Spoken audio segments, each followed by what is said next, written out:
ఎప్పుడు కూడా ఏది శాశ్వతం కాదు. మొన్న జరిగినటువంటి 2023లో జరిగినటువంటి శాసనసభ ఎన్నికల్లో మేము 8 సీట్లు గెలిచాము.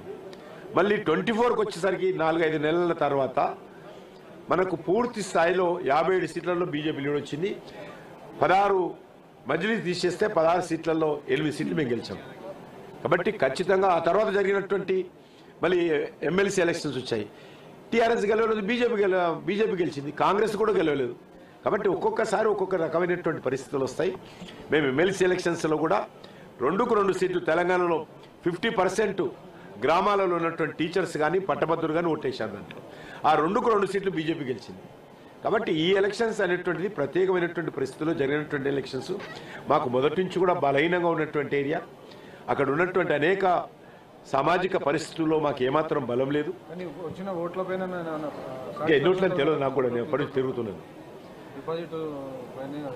మేము దీనికి సంబంధించి జూబ్లీకి సంబంధించి తప్పకుండా మేము సమీక్ష చేసుకుంటాం. నేను కూడా తప్పకుండా దాన్ని సమీక్ష చేసుకుంటాం. రానున్న రోజుల్లో మెరుగైనటువంటి పరిస్థితుల కోసం తప్పకుండా కార్యాచరణ ప్రణాళిక రూపొందించుకొని ముందుకెళ్తాం. సార్, 10th క్లాస్ విద్యార్థుల కోసం మీరు ఒక నిర్ణయం తీసుకున్నారు, ఎందుకు అనిపించింది? మీరు చాలా మంది ఈరోజు ప్రభుత్వ పాఠశాలల్లో చదువుతున్నటువంటి పేద విద్యార్థులకు సంబంధించి వాళ్ళు 10th క్లాస్ ఫీజు కూడా కట్టలేని పరిస్థితుల్లో చాలామంది చివరికి వచ్చేసరికి పరీక్షలు కూడా రాయలేని పరిస్థితి ఉన్నది.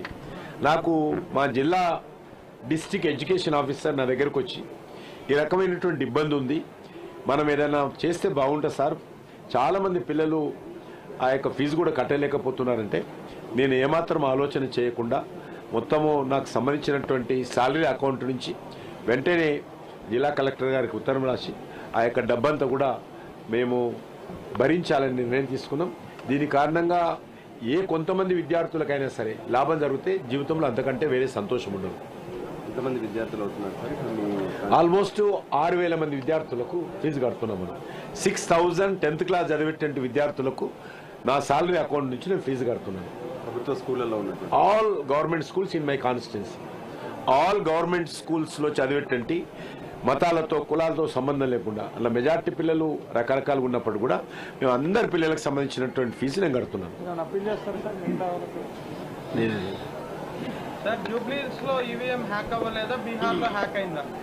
అది రాహుల్ గాంధీ చెప్పాలా? రాహుల్ గాంధీ ఈరోజు ఎలక్షన్ చెప్పాలా? ఈవీఎంలకు సంబంధించి జూబ్లీహిల్స్లో ఎందుకు మరి బాగా పనిచేసినాయి, బీహార్లో ఎందుకు పనిచేయలేదో చెప్పాలా? మరి ఆయన లెక్క ప్రకారం బీహార్లో బీజేపీ గెలిస్తే ఈవీఎంలకు సంబంధించినటువంటి హ్యాకింగ్ అంటాడు. మరి ఈరోజు జూబ్లీహిల్స్లో గెలిచింది కదా కాంగ్రెస్ పార్టీ, అక్కడ హ్యాకింగ్ జరగలేదా? కాంగ్రెస్ పార్టీ నాయకులు చెప్పాలా? కాబట్టి ఈరోజు ఎలక్షన్ కమిషన్ మీద విమర్శించడము, లేకపోతే పార్లమెంటును విమర్శించడము, భారత సైనికులను విమర్శించడము, సుప్రీంకోర్టును విమర్శించడము, లేకపోతే రాజ్యాంగబద్ధ సంస్థ అయినటువంటి అనేక ఇతర సంస్థలను విమర్శించడము ఈరోజు రాహుల్ గాంధీకి ఫ్యాషన్ అయిపోయింది. కాబట్టి ఈరోజు నేను రాహుల్ గాంధీని సవాల్ చేస్తా ఉన్నాను, మీరు జూబ్లీహిల్స్లో ఎలక్షన్స్ కాంగ్రెస్ పార్టీ గెలిస్తే అక్కడ న్యాయబద్ధంగా ఎలక్షన్ జరిగినట్టు, బీహార్లో కాంగ్రెస్ పార్టీ అడ్రస్ లేకుండా ఓడిపోతే అక్కడ ఎలక్ట్రానిక్స్ మిషన్స్లో లోపం ఉన్నట్టు, లేకపోతే హ్యాకింగ్ జరిగినట్టు ఎలక్షన్ కమిషన్ భారతీయ జనతా పార్టీకి అనుకూలంగా వ్యవహరించినట్ట ఈరోజు రాహుల్ గాంధీ చెప్పాలి. అదేవిధంగా దేశంలో ఉన్నటువంటి మేధావులందరూ కూడా, తెలంగాణ మేధావులందరూ కూడా ఈ రకమైనటువంటి కాంగ్రెస్ పార్టీ దిగజారుడు ప్రచారానికి, తప్పుడు ప్రచారానికి, దుందుడుకు ఆలోచన విధానానికి కాంగ్రెస్ పార్టీకి తెలంగాణ మేధావులు కూడా బుద్ధి చెప్పాల్సినటువంటి అవసరం ఉంది. Thank you sir. ఇది మనం ఇందులో తీసుకున్నాం.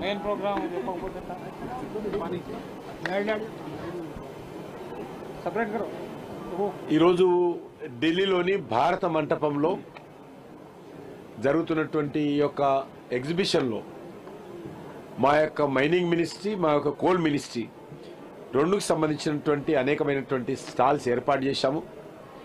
ఈరోజు ఇక్కడ వచ్చి చూసినట్లయితే మైనింగ్ సెక్టార్లో ఏ రకమైనటువంటి మార్పులు వస్తూ ఉన్నాయి, ఏ రకమైనటువంటి టెక్నాలజీ యూజ్ చేస్తూ ఉన్నాం, మోడీ గారి నాయకత్వంలో ఏ రకమైనటువంటి రిఫార్మ్స్ తీసుకొస్తా ఉన్నాం, ఏ రకంగా ఈరోజు దేశానికి కావాల్సినటువంటి మినరల్స్ను మరి సేకరించడంలో భారత ప్రభుత్వం ఏ రకంగా ప్రయత్నం చేస్తూ ఉంది, అనేక మా యొక్క మంత్రిత్వ శాఖలకు సంబంధించినటువంటి డివిజన్స్ ఏ రకంగా ఒక్కొక్క డివిజన్ సంబంధించినటువంటి ఒక స్టాల్ ఏర్పాటు చేశాము.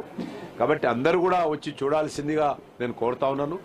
ప్రధానంగా క్రిటికల్ మినరల్స్ ఈరోజు మనం వాడేటువంటి సెల్ ఫోన్స్ కావచ్చు, లేకపోతే స్పేస్ టెక్నాలజీ వాడేటువంటి ఎక్విప్మెంట్స్ కావచ్చు, రైతులు వాడేటువంటి ఫెర్టిలైజర్స్ కావచ్చు, ఈవీ వెహికల్స్ కావచ్చు, లేకపోతే సోలార్కి సంబంధించినటువంటి ప్యానెల్స్ కావచ్చు, లేకపోతే ఎలక్ట్రికల్ వెహికల్, అన్ని రకాలుగా ఈరోజు క్రిటికల్ మినరల్స్ యొక్క ఇంపార్టెన్స్ పెరిగింది. మనం గతంలో చైనా నుంచి తెచ్చుకునేటువంటి వాళ్ళం. అనేక కారణాల కారణంగా చైనా మనకు క్రిటికల్ మినరల్ ఇవ్వడంలో ఇటీవల ఇబ్బంది పెడతా ఉంది. ఇబ్బంది పెడుతున్నప్పుడు మోడీ గారి నాయకత్వంలో మేము క్రిటికల్ మినరల్స్ సెల్ఫ్ సఫిషియెంట్గా మనకు కావలసినటువంటి మినరల్స్ మనం తెచ్చుకోవాలి. దానికి సంబంధించినటువంటి అనేక ప్రాంతాల్లో మేము మరి ఈరోజు ఎక్స్ప్లోరేషన్ స్టార్ట్ చేశాము. భూమిలో ఉన్నటువంటి ఏ రకమైనటువంటి మినరల్స్ దొరుకుతాయో మేమే తవ్వి చూస్తూ ఉన్నాం. పెద్ద ఎత్తున పరిశోధనలు చేస్తూ ఉన్నాం. ఆ భూమిలో నుంచి తీసినటువంటి షాంపుల్స్ను టెస్టింగ్ చేస్తూ ఉన్నాం. ఆ టెస్టింగ్లో ఏ రకమైనటువంటి మినరల్స్ ఉన్నాయో పరిశోధన చేసి దానికి సంబంధించినటువంటి బ్లాక్స్ రెడీ చేసి పెద్ద ఎత్తున క్రిటికల్ మినరల్ మరి ఇప్పటికే 32,000 కోట్ల రూపాయలతోటి ఇన్సెంటివ్స్ ఇచ్చి ప్రైవేట్ సెక్టార్లో ప్రైవేట్ వ్యక్తులను కూడా భాగస్వాములు చేస్తా ఉన్నాం. మరింతగా పెంచి క్రిటికల్ మినరల్స్ను తీసుకొచ్చేటువంటి ప్రయత్నం చేస్తా ఉన్నాం. బయటి దేశాలకు ఇచ్చి అర్జెంటీనా, జాంబియా లాంటి దేశాలు కూడా భారత ప్రభుత్వం తరఫున వెళ్తా ఉన్నాం. అనేక అమెరికా నుంచి మొదలు పెడితే అనేక దేశాలతో కూడా ఎంఓయూలు చేసుకొని